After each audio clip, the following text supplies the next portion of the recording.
নমস্কাৰ, আশা কৰিছোঁ আপোনালোক সকলো ঠিকে আছে।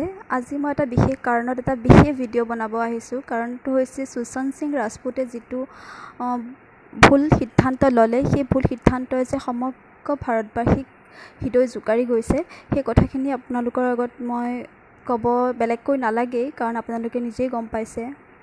কিন্তু মই ক'ব বিচাৰিছোঁ, তেখেতে এই পথটো কিয় বাছি ল'লে আমি সকলোৱে হয়তো নাজানো আৰু হয়তো নাজানিম তেখেতৰ মনত কি থাকিলে বা কি থাকি গ'ল।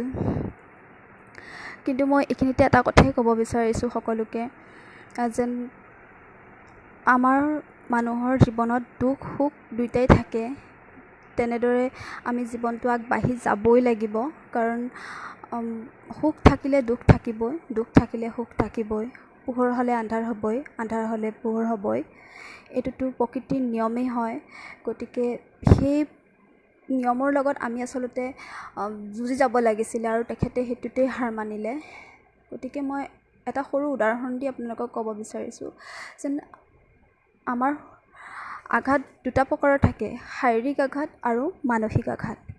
শাৰীৰিক আঘাতটো কেনেকুৱা হয়, আমি যেতিয়া ক'ৰবাত দুখ পাওঁ তেতিয়াহ'লে আমাৰ য'ত দুখ পাওঁ তাত তেজ ওলায় বা বিষ হয়, সেইখিনি আমি ডক্টৰৰ ওচৰত গৈ পেলাই ট্ৰিটমেণ্ট কৰোঁ, মলম লগাওঁ বা বেণ্ডেজ কৰোঁ, ঠিক হৈ যায়। কিন্তু মানসিক আঘাতটো কেনেকুৱা এটা বস্তু, যিটো না কাৰোবাক ক'ব পাৰি, না কাৰোবাক বুজাব পাৰি, না কোনোবাই বুজি পাব, অকল নিজৰ মাজতে হৈ থাকে। গতিকে তাৰ সমান দুখ আৰু নাই।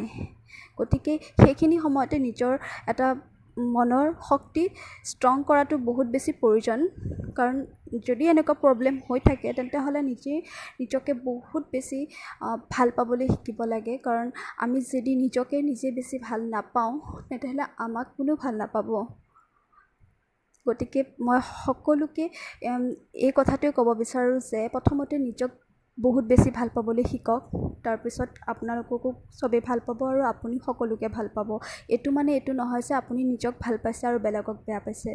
আপুনি সমানে সকলোকে ভাল পাওক আৰু নিজকো বহুত বেছি ভাল পাওক। আৰু নিজক এবাৰ আইনৰ সন্মুখত আই লাভ ইউ বুলি কওক, চাব আপোনাৰ দুনিয়াখনেই চেঞ্জ হৈ যাব আৰু বহুত ভাল লগা হ'ব এই পৃথিৱীখন তেতিয়া আপোনাৰ, আৰু নিজকো বহুত বেছি ভাল লগা হ'ব। মনত শান্তি যিটো ভাৱ আহে সেই ভাৱটো আহিব। গতিকে যিখিনিতো হৈ গ'ল হৈয়ে গ'ল, আমি কেতিয়াও ঘূৰাই নাপাওঁ। তেখেতৰ বিদেহী আত্মাই যাতে চিৰশান্তি লাভ কৰে তাৰেই কামনা কৰিলোঁ ভগৱানৰ ওচৰত। আৰু এটা বেলেগ টপিক আৰু বেলেগ এটা ভিডিঅ'ত মই আপোনালোকক পুনৰবাৰ লগ পাম। আজিলৈ bye bye, love you guys.